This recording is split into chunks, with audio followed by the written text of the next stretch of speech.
There are plenty of curious things underwater. Take this World Heritage lookalike, for example, or even this vessel that belonged to incredible ancient traders. But this one, nobody expected it. The New Jersey Train Graveyard. Train graveyards are one of the spookiest and eeriest places you could ever visit. It's fascinating to explore and observe, but most of them hold terrible, terrible tragedies. Most of these sites are above ground and easily accessible. However, one of them isn't. Archaeologists discovered a train graveyard off the coast of New Jersey. There, they found two 1850s locomotives submerged 90 feet underwater. It's really a mystery how these steam engines were sunk, especially as there's no historical records of them ever being built or lost. Explorers believe these locomotives were lost in a storm while being transported from Boston to the mid-Atlantic. Likely they fell off the barge or the trains were deliberately pushed up to prevent the ship from sinking. What's most incredible, though, is that despite being encrusted in a century's worth of rust, the train is still well preserved. Makes you wonder if they're in some way still functional. A Sphinx. When we think of the Sphinx, we imagine the great sculpture found in Egypt. That, or the mythical creature said sculpture depicts, that's said to be treacherous, merciless, and kill and devour those who cannot answer her riddle. Last thing on anyone's mind would be to find one such statue underwater, in the Bahamas to boot. 2014, a group of divers were scouring underwater to examine a shipwreck off the Bahamas coast. As they carefully carried out their study, combing through its interior, exterior, and environment, they discovered something extremely out of place: a limestone Sphinx. It was anything but the clues they were searching for. To this day, nobody knows how it got there. However, chemical analysis of the stone does show that the material was extracted from a quarry near Wadi Rahanu, Egypt. Experts also learned that the Sphinx has been lying there for more than 2,500 years, which is just staggering. Lake Michigan's Stonehenge. Stonehenge, a prehistoric monument in England that sparks everyone's interest.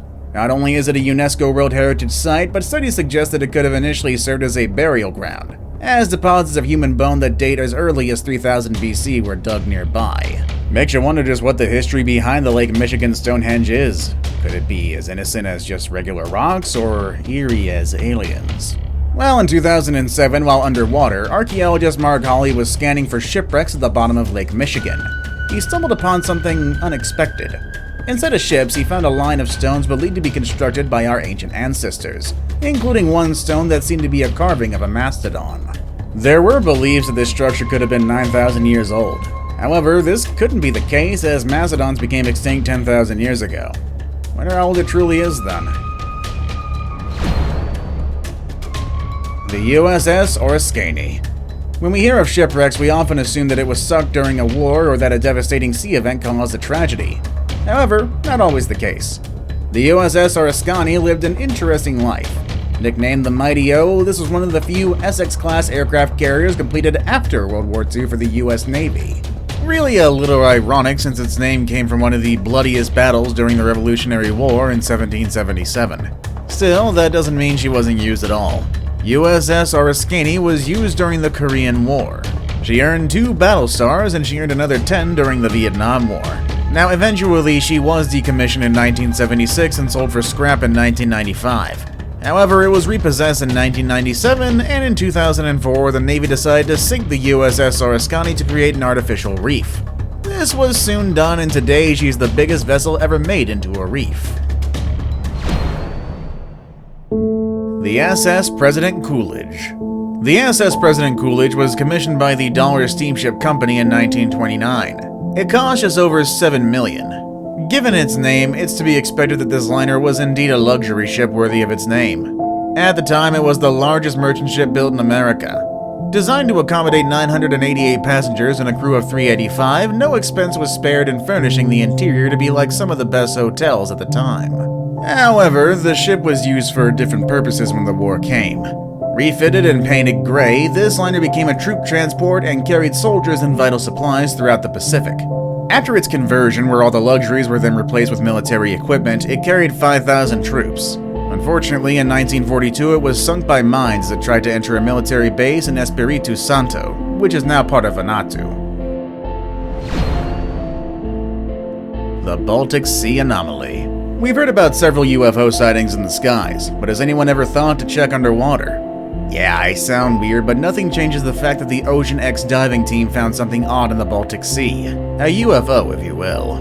In 2011, while treasure hunting on the floor of the northern Baltic Sea at the Gulf of Bothnia, Peter Lindberg, Dennis Aberg, and their Swedish Ocean X diving team captured something on sonar image.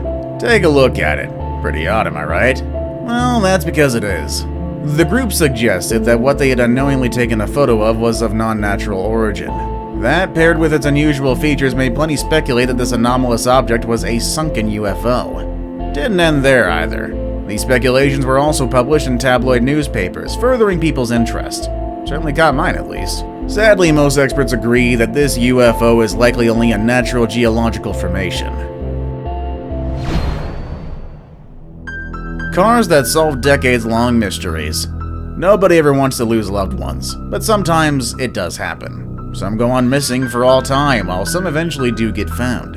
Jimmy Williams, 16, and his buddies Thomas Michael Rios and Leah Gale Johnson were last seen on November 20th, 1970. They were spotted in Sire in a 1969 blue Camaro. Nobody knows what happened for sure.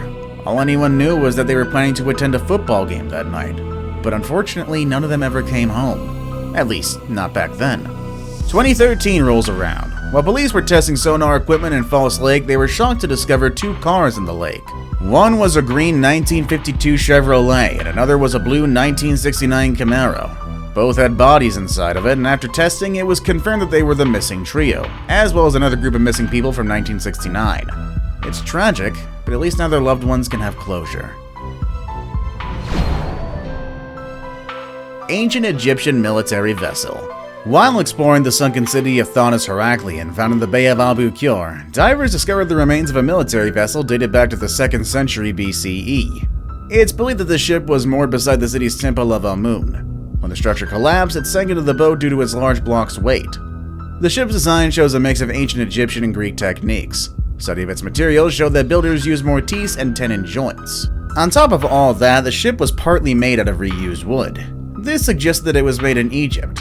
Aside from that, the boat had oars and a large sail, and it also had a flat bottom and keel, which allowed it to navigate the Nile and the Delta, where the rivers meets the Mediterranean Sea. According to Frank Gaddaio, founding president of the IEASM, finding intact ancient vessels is very rare. Guess they were pretty lucky. Phoenician Shipwreck. 2007, evidence of a deep-water shipwreck was detected during a remote sensing survey at the border of Zlendey Bay in Gozo, Malta. Turned out to be the remains of a Phoenician cargo vessel that dates as far back as the 7th century BC, making this anomaly a rare and important find. The Zlendey wreck sits 110 meters below sea level, making it incredibly challenging to dive. Despite being found in 2007, the first underwater excavation only occurred in 2018. Maritime archaeologist Timmy Gambin led this excursion, and Gambin, alongside a team of highly trained technical divers, recovered a small sample of artifacts for further study. Some of these items were actually Tyrrhenian amphora, a small urn, and a flat-bottom amphora of probably Greek origin. These can be currently found at the Gozo Exhibition Hall of Heritage Malta. Wonder what sunk the ship of some of the most successful maritime traders. Kinda scary. Now it's time for the day's best pick. World War II seems so far away now, but several mementos of the time are scattered around our world today. Chuuk Lagoon goes fleet. Bombs showered the beaches of the South Pacific's Caroline Island for 2 days back in 1944, leaving death and destruction in its wake. One of the affected areas? Chuuk Lagoon, which hosted the entire Japanese Imperial fleet. It was absolutely intense. Nobody could have seen it coming. 250 aircraft and more than 50 ships sinking in less than a week? Almost unheard of.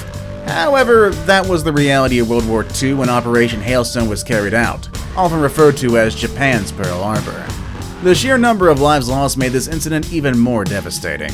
To give you somewhat of an idea, 400 Japanese soldiers were killed on one ship alone. Imagine how many died then given the number of vessels. Though it was largely forgotten for several years, divers visit memories of this tragedy at the bottom of the lagoon, making it one of the best World War II wreck dives to visit. The lost city of Pavlopetri. There's plenty of ancient cities around the world, Aleppo for example. However, not every ancient city is above ground. The one we're about to discuss now is one of the oldest submerged cities in the entire world. Pavlopetri can be found underwater off the coast of southern Laconia and Peloponnese, Greece. It was discovered in 1967 by Nicholas Fleming and mapped out a year later by a team of Cambridge archaeologists. According to researchers, this city is about 5,000 years old. Apparently it's also unique as it has an almost complete town plan, which includes streets, buildings, and tombs. Studies initially date the city back to sometime during the Miocene period. However, further examination showed that it might have already existed during the early Bronze Age. All everybody is sure of right now is that this town was submerged around 1000 BCE, due to 3 strong earthquakes the area suffered. Ugh. Before we move on, I've got a little challenge for you that'll take 5 seconds to complete. So here's the deal. You just leave a like on this video, smash that subscribe button and hit the notification bell, and you will get 25 years of amazing luck. Try it really works.